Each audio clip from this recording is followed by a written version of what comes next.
கூப்பி அந்த ஒல்லியா இருக்காங்கல்ல போலியா இருக்கு. இனி அந்த அந்த ஒரு 2 நிமிஷம் அதை மட்டும் சொல்லிக்கிறேன்.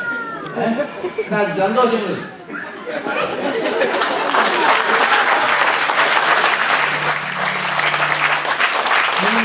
நேரமாக கூட்டிகிட்டு போய் அந்த சங்கர் ஆஃபீஸில் ஒரு நாள் கூப்பிட்டு போனாங்க. கூப்பிட்டு போய் உங்களை சங்கர் சார் பார்க்கணும்ன்றாங்க. எனக்கு ஆச்சரியம், இனி அவருக்கு பார்க்குறாங்க, இது கதை இலாக்காவில் சேர்க்க போகிறாங்க. நமக்கு அவ்வளோ கதை தெரியாதுன்னு ஒரு யோசிச்சுட்டே போனேன். அங்கே போனேன்னு ஒரு ஆள் சட்டை கற்றுக்கலாம்.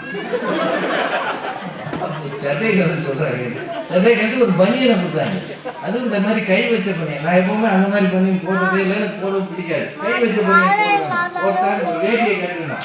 கட்டி ஓரமாக இருந்து அங்கே அவங்க ஆஃபீஸ் ரொம்ப அழகாக இருக்கும். அவங்க ஆஃபீஸ் இங்கே திரும்ப 2-3 படம் இருக்காங்க. எல்லாம் எடுத்துட்டு போயிட்டு வாங்க. சார் சங்கரை கூப்பிட்டு பார்க்க வர இவங்கெல்லாம் சங்கர் சார் எப்படி சார் பார்ப்பாரு? நான் ஒரு அசிஸ்டன்ட், நீங்கள் என்ன பார்த்ததே ஜாஸ்தி.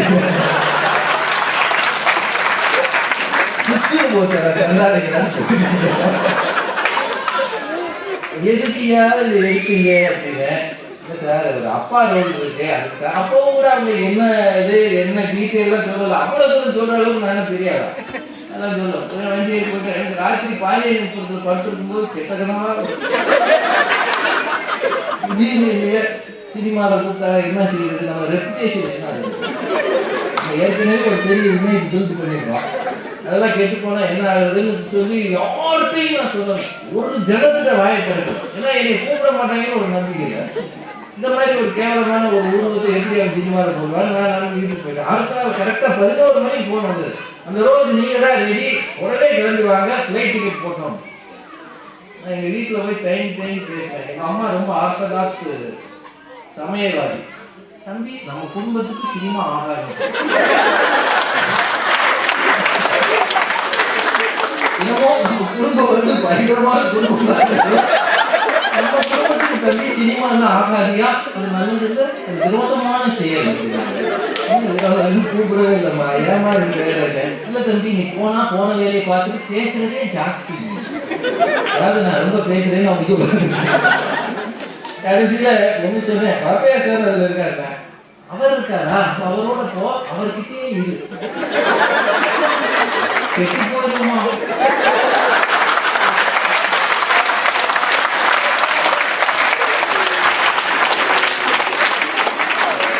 அவர்கிட்டே இரு அப்படின்னா நான் வேற யார்கிட்டையும் சொல்லலை. முதல்லோட விட்டுருவாங்க நம்மளை, நடிக்க வரலன்னு சொல்லி அனுப்பிடுவாங்கன்னு நான் ரொம்ப எதிர்பார்த்து போனேன். ஐயாவை என்னையும் காலங்காக்க நீ இல்லைங்கிறாங்க. ராத்திரி இருந்து டென்ஷன் சொல்லுவாங்க.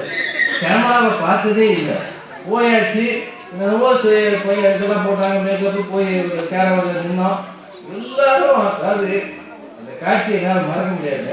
அது வந்து சென்னையில் கீழ்பாக்கு கார்டன் காலனி ஒரு இடம். இப்போ நீங்கள் போனீங்கன்னா அங்கே வீடுகள் நிறையா இருக்குது. அங்கே தான் முதல் நாள் நடிக்க போனது. அங்கே வந்து அந்த இடத்துல எல்லாம் லோ இன்கம் குரூப். இங்கே தான் ஷூட்டிங்னா ரொம்ப தள்ளி கேரவன் தான் நிறுத்திட்டாங்க. ஏன்னா 5-6 கேரவன், ரஜினி சார் பொண்ணு, ஸ்ரேயா பொண்ணு, விவேக் பொண்ணு, மணிநாதன் பொண்ணு, இதெல்லாம் ஒரு ரூம் வருது. இந்த பாப்பையா சாருக்கு எனக்கு ஒரு கேரவன் போட்டாங்க. நாங்கள் 2 பேரும் ரெடி ஆகிட்டோம். மற்ற எல்லாரும் நல்ல ட்ரெஸ் போட்டு வராங்க. என்னைய மட்டும் வெறும் பண்ணி அங்கிருந்து வழியிலிருந்து ஆளு நிற்கிதுங்க, ஜனக்காடு நிற்கிது. கைது பின்னாடி கைது ஐயா கட்டையே தவிர அங்கிருந்து என்னைய மட்டும் இந்த காசையும் கை வச்சுட்டு மறக்கவே முடியாது. எனக்கு வயிற்று இருக்குது, ஏரியாவில் இருந்து இவ்வளோ கஞ்சத்தனம் பண்ணிட்டாங்க. அதுவும் என்ன பண்ணுவாங்கன்னா ஒரு புது பையனை வாங்கி தீயில முக்கிடுவாங்க. தீ பிகாஷன் இருக்குல்ல, அதில் முக்கினா அது பிகாஷன் சொன்னால் இவங்க கோச்சுப்பாங்க. தீயில முக்கி அதில் மஞ்சள் கலர் இது அந்த பவுடர் அப்புவாங்க. அப்பதான் கருப்பாக இருக்குமா. அதாவது நான் கஞ்ச பிசினாரியா முதல் படத்துலேயே நீ கேவலப்படுத்தி என் கூட நடிக்கிறாங்க அந்த அம்மா.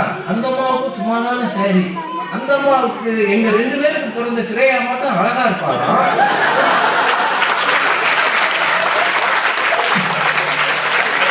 நல்ல டிசைனா ட்ரெஸ் பண்ணுவாங்க. கஞ்ச பிசினாரி எப்படி மகளுக்கு வாங்கி கொடுப்பாங்க. வாங்கிக்கவே அது ஒன்று அந்த அம்மா வந்து என்கிட்ட கேட்டுச்சு.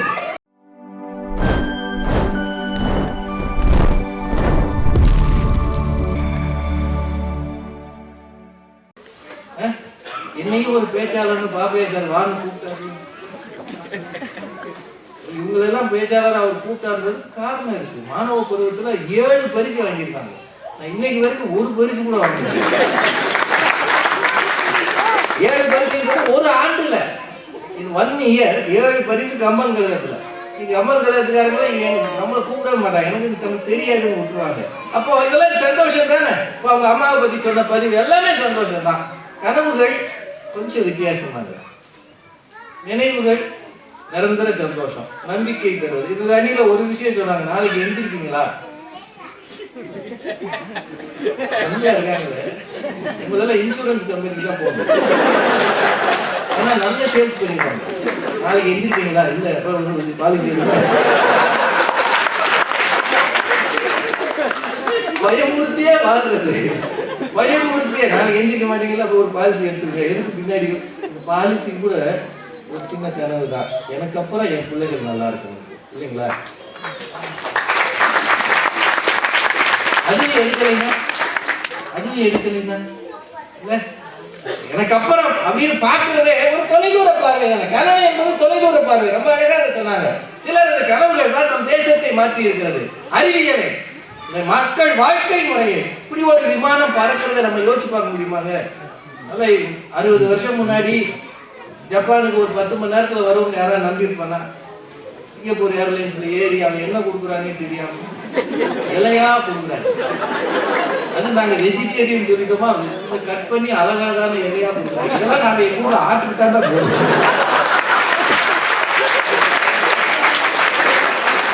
காசை வாங்கிட்டு ஒரு இட்லி தோசை கெஞ்சி பார்த்துட்டு, அது எக்கானமி கிளாஸ்ல நீங்க வந்தீங்கன்னா இதெல்லாம் ஃபுட்பால் டிராவல் நினைக்கிறேன், மதிக்கவே மாட்டேங்கிறாங்க.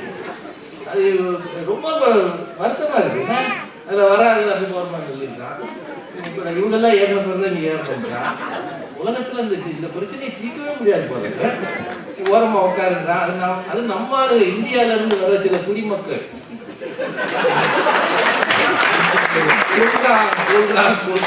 ஒரு ஆளு இந்த மாதிரி ஒரு கிணத்தை தலையில வச்சுட்டு, எங்க பக்கத்துல இருக்க ஆளு இது ஒரு கப்பை தலையில வச்சு கூடுன்னு அந்த பொம்பளை அப்படி பார்த்தோம் அப்படின்னு போறான்.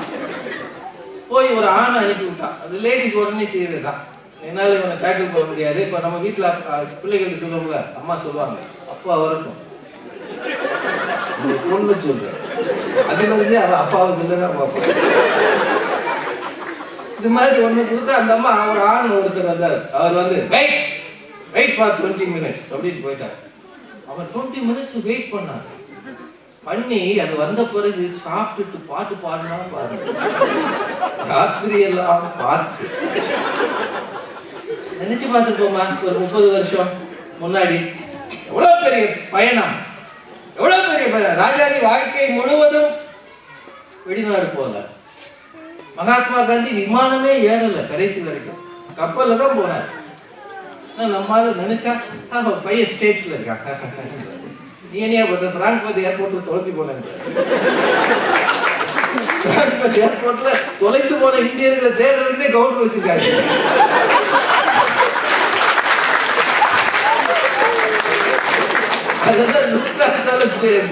மட்டும் கண்டுபிடிக்கிறது, ஆளுகளையும் பாட்டிக்கு முக்கா பேட்டை போட்டு விட்டுறாங்க.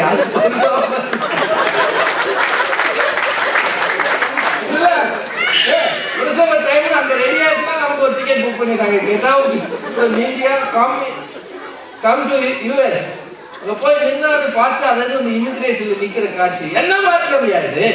கனவுகளை விதைக்கிறீர்கள் உங்கள் பிள்ளைகளின் மேல். கனவுகள் கனவுகள் கனவுகள் தான் வாழ்க்கை அப்படின்னு 2 சைடு பேசினதை கேட்ட பிறகு ஒரு வரியில சொல்லணும்னா, பாரதி அவர்கள் பேசின அந்த தீர்ப்பு இருக்கு இல்லையா, அது யதார்த்தமானது. வழக்கமா பட்டிமன்றத்துல இருக்கிற மாதிரி 2 பேரும் சண்டை போடுவோம்னு நீங்க எதிர்பார்த்தீங்கன்னா தப்பு. ஒரே ஒரு விஷயம் மட்டும் அசோக்னு சொல்லிடுறேன், ஸ்ரேயாவுக்கு அப்பாவா நான் நடிக்க வந்ததே பெரிய ஆச்சரியம்.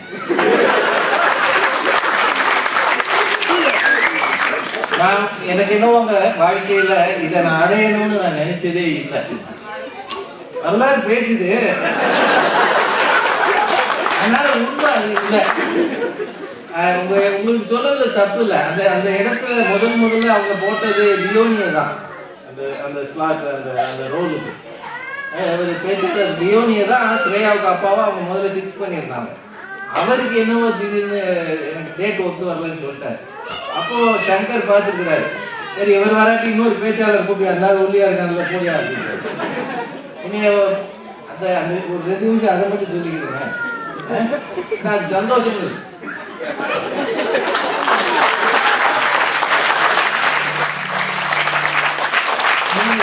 வேகமா கூட்டிட்டு போய் அந்த சங்கர் ஆபீஸ்ல ஒரு நாள் கூட்டு போனாங்க. கூட்டு போய் உங்களை சங்கர் சார் பார்க்கணும்ன்றாங்க. எனக்கு ஆச்சரியம், இனி அவருக்கு பார்க்குறாங்க, இது கதை இலாக்காவில் சேர்க்கப்படுறாங்க. நமக்கு அவ்வளோ கதை தெரியாதுன்னு ஒரு யோசிச்சுட்டே போனேன். அங்கே போனேன்னு ஒரு ஆள் சட்டையை கற்றுனான். சட்டையை கற்று சொல்கிறாங்க, சட்டையை கட்டி ஒரு பனியனை கொடுத்தாங்க. அதுவும் இந்த மாதிரி கை வச்ச பனியன். நான் எப்பவுமே அந்த மாதிரி பனியன் போட்டதே இல்லை, எனக்கு போடவும் பிடிக்காது. கை வச்ச பனியன் போட்டாங்க. ஒரு வேட்டியை கட்டினான், கட்டி ஓரமாக இருந்து அங்கே அவங்க ஆஃபீஸ் ரொம்ப அழகாக இருக்கும். அவங்க ஆஃபீஸ் இங்கே திரும்ப 2-3 படம் இருக்காங்க. எல்லாம் எடுத்துட்டு போயிட்டு வாங்க. சங்கரை கூப்பிட்டு பார்க்க வச்சுருங்க, இவங்கெல்லாம் சங்கர் சார் எப்படி சார் பார்ப்பாரு? நான் அவர் அசிஸ்டன்ட், நீங்கள் என்ன பார்த்ததே ஜாஸ்தி போச்சாரா சந்தாரிக்கிறான்னு எதுக்கு யாரும் எடுத்தீங்க அப்படின்னு. சார் ஒரு அப்பா ரோல் இருக்கு, அதுக்கு அப்பவும் கூட அவங்க என்ன இது என்ன டீட்டெயிலாக சொல்லலை. அவ்வளோ தூரம் சொல்கிற அளவுக்கு நானும் தெரியாதா அதான் சொல்லுவேன். வண்டியை போட்டு எனக்கு ராத்திரி பாலியை படுத்துருக்கும் போது கெட்டகனமாக சினிமாவில் கூப்பிட்டா என்ன செய்யுது, நம்ம ரெப்புடேஷன் என்ன ஏற்கனவே ஒரு பெரிய இமேஜ் பில்ட் பண்ணியிருக்கோம். அதெல்லாம் கெட்டு போனால் என்ன ஆகுதுன்னு சொல்லி யார்கிட்டையும் நான் சொல்லணும். ஒரு ஜனத்திட்ட வாயை கிடைக்கும். ஏன்னா என்னை கூப்பிட மாட்டாங்கன்னு ஒரு நம்பிக்கை இல்லை.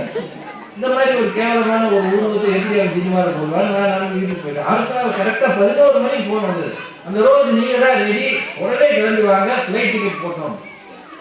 நான் எங்கள் வீட்டில் போய் டைம் பேசுகிறேன். எங்கள் அம்மா ரொம்ப ஆர்த்தடாக்ஸ் சமயவாதி. தம்பி நம்ம குடும்பத்துக்கு சினிமா ஆகாது, இன்னமும் நம்ம குடும்பம் வந்து பயங்கரமான குடும்பம் தான். நம்ம குடும்பத்துக்கு தம்பி சினிமாலாம் ஆகாதியா, அது நல்லது இல்லை, அது விரோதமான செயல். கூப்பிடவே இல்லைம்மா, ஏமா வேலை இல்லை தம்பி, நீ போன வேலையை பார்த்துட்டு பேசுறதே ஜாஸ்தி. அதாவது நான் ரொம்ப பேசுறேன்னு அப்படி சொல்லுவேன். கடைசியில் என்ன சொன்னேன், பாப்பையா சார் அதில் இருக்காருங்க. அவர் இருக்காரா, அவரோட போ, அவர்கிட்டயே இரு, கெட்டு போயிருமா.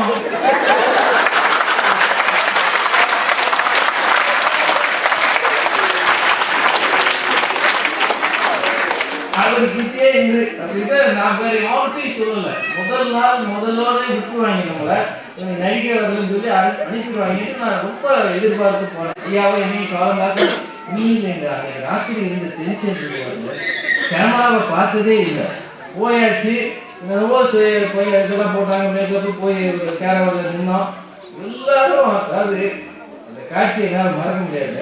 அது வந்து சென்னையில் கீழ்பாக்கு கார்டன் காலனி ஒரு இடம். இப்போ நீங்கள் போனீங்கன்னா அங்கே வீடுகள் நிறையா இருக்குது. அங்கே தான் முதல் நாள் நான் நடிக்க போனது. அங்கே வந்து அந்த இடத்துல எல்லாம் லோ இன்கம் குரூப். இங்கே தான் ஷூட்டிங்னா அது ரொம்ப தள்ளி கேரவன் தான் நிறுத்திட்டாங்க. ஏன்னா 5-6 கேரவன், ரஜினி சார் பொண்ணு, ஸ்ரேயா பொண்ணு, விவேக் பொண்ணு, மணியாளர் பொண்ணு, இதெல்லாம் ஒரு ரூம் வருது. இந்த பாப்பையா சாருக்கு எனக்கு ஒரு கேரவன் போட்டாங்க. நாங்கள் 2 பேரும் ரெடி ஆகிட்டோம்.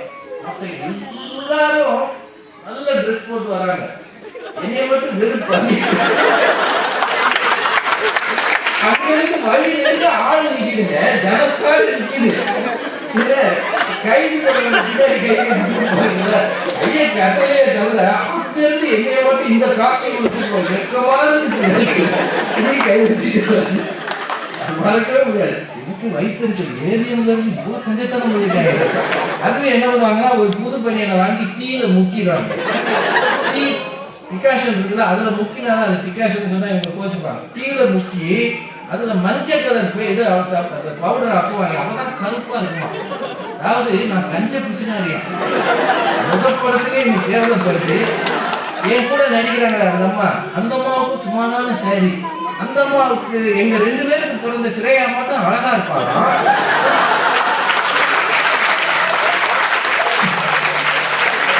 நல்ல டிசைனா ட்ரெஸ் பண்ணுவாங்க. அந்த பிசினாரி எப்படி மகளுக்கு வாங்கி கொடுப்பாங்க? வாங்கிக்கவே இருக்காது. அது ஒன்று அந்த அம்மா வந்து என்கிட்ட கேட்டுச்சு, ராஜா சார் இது நல்ல ட்ரெஸ் கூட நமக்கு தர மாட்டேங்கிறாங்க, அதுவும் எனக்கு பாருங்க கேவலமா இருக்கு, அவளுக்கு மட்டும் நல்ல ட்ரெஸ். நான் சொன்னேன், நீ எனக்கு ஜோடி, அவன் சூப்பர் ஸ்டார்.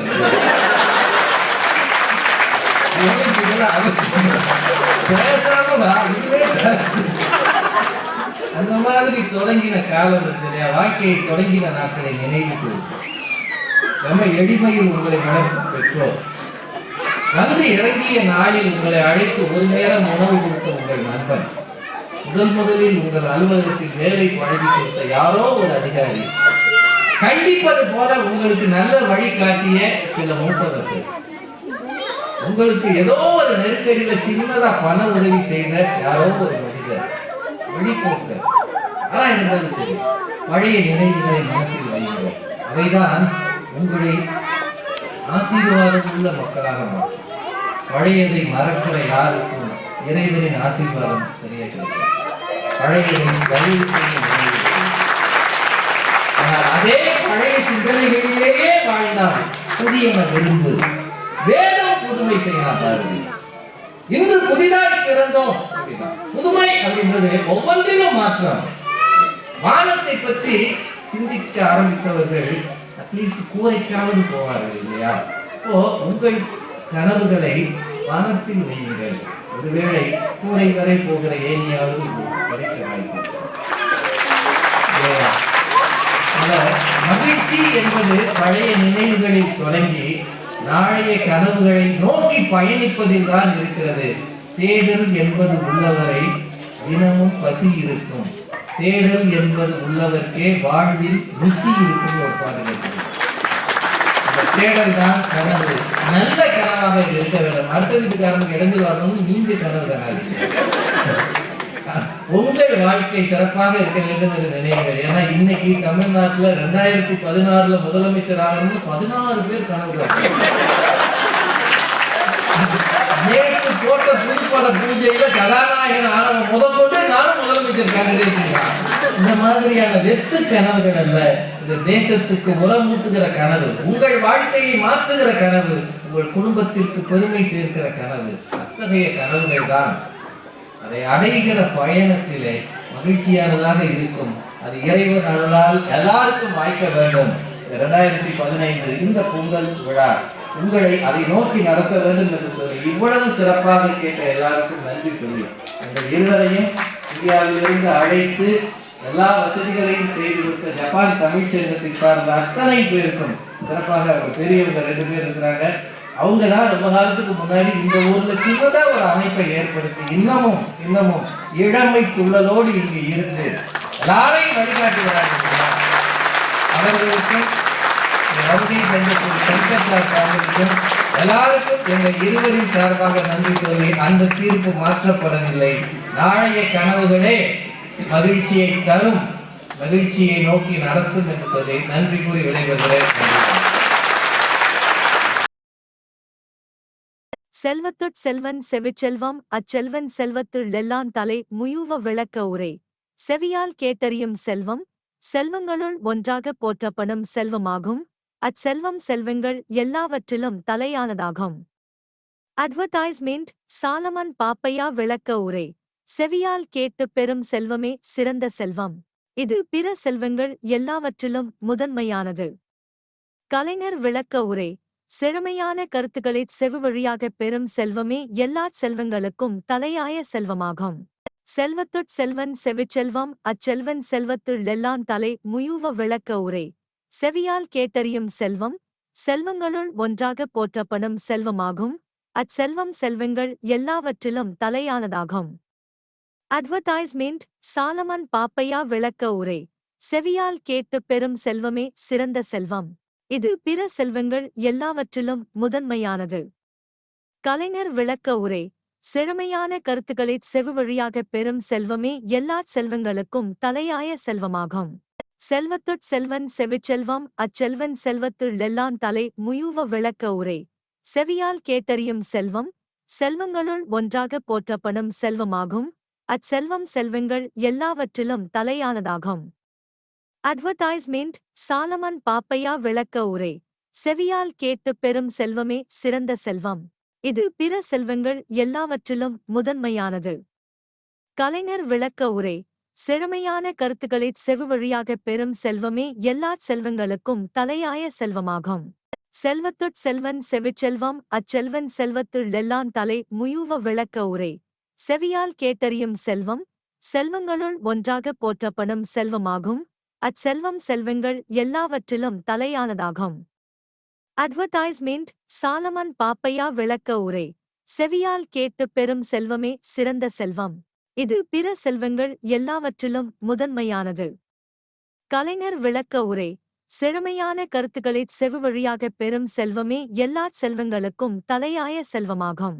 செல்வத்துட் செல்வன் செவிச்செல்வம் அச்செல்வன் செல்வத்துள்ளெல்லாந் தலை முயூவ விளக்க உரை செவியால் கேட்டறியும் செல்வம் செல்வங்களுள் ஒன்றாகப் போற்றப்படும் செல்வமாகும். அச்செல்வம் செல்வங்கள் எல்லாவற்றிலும் தலையானதாகும். அட்வர்டைஸ்மெண்ட் சாலமன் பாப்பையா விளக்க உரை செவியால் கேட்டுப் பெறும் செல்வமே சிறந்த செல்வம். இது பிற செல்வங்கள் எல்லாவற்றிலும் முதன்மையானது. கலைஞர் விளக்க உரை செழுமையான கருத்துக்களைச் செவிவழியாகப் பெறும் செல்வமே எல்லாச் செல்வங்களுக்கும் தலையாய செல்வமாகும். செல்வத்துட் செல்வன் செவிச்செல்வம் அச்செல்வன் செல்வத்துள்ளெல்லாந் தலை முயூவ விளக்க உரை செவியால் கேட்டறியும் செல்வம் செல்வங்களுள் ஒன்றாகப் போற்றப்படும் செல்வமாகும். அச்செல்வம் செல்வங்கள் எல்லாவற்றிலும் தலையானதாகும். அட்வர்டைஸ்மெண்ட் சாலமன் பாப்பையா விளக்க உரை செவியால் கேட்டுப் பெறும் செல்வமே சிறந்த செல்வம். இது பிற செல்வங்கள் எல்லாவற்றிலும் முதன்மையானது. கலைஞர் விளக்க உரை செழுமையான கருத்துக்களைச் செவிவழியாகப் பெறும் செல்வமே எல்லாச் செல்வங்களுக்கும் தலையாய செல்வமாகும். செல்வத்துட் செல்வன் செவிச்செல்வம் அச்செல்வன் செல்வத்துள்ளெல்லாந் தலை முயூவ விளக்க உரை செவியால் கேட்டறியும் செல்வம் செல்வங்களுள் ஒன்றாகப் போற்றப்படும் செல்வமாகும்.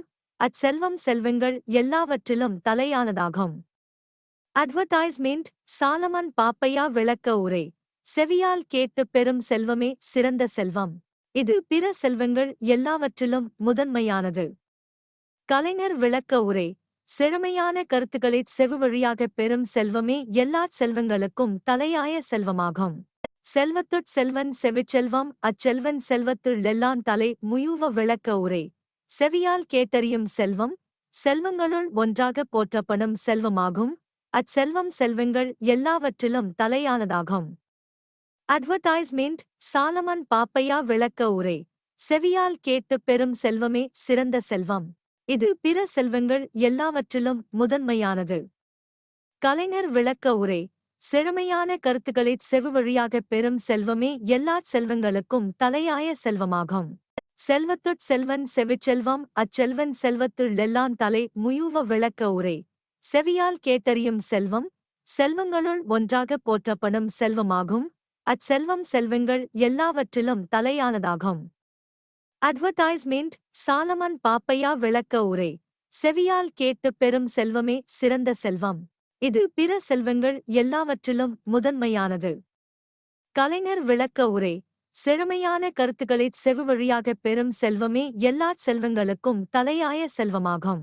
செல்வத்துட் செல்வன் செவிச்செல்வம் அச்செல்வன் செல்வத்துள்ளெல்லாந் தலை முயூவ விளக்க உரை செவியால் கேட்டறியும் செல்வம் செல்வங்களுள் ஒன்றாகப் போற்றப்படும் செல்வமாகும். அச்செல்வம் செல்வங்கள் எல்லாவற்றிலும் தலையானதாகும். அட்வர்டைஸ்மெண்ட் சாலமன் பாப்பையா விளக்க உரை செவியால் கேட்டுப் பெறும் செல்வமே சிறந்த செல்வம். இது பிற செல்வங்கள் எல்லாவற்றிலும் முதன்மையானது.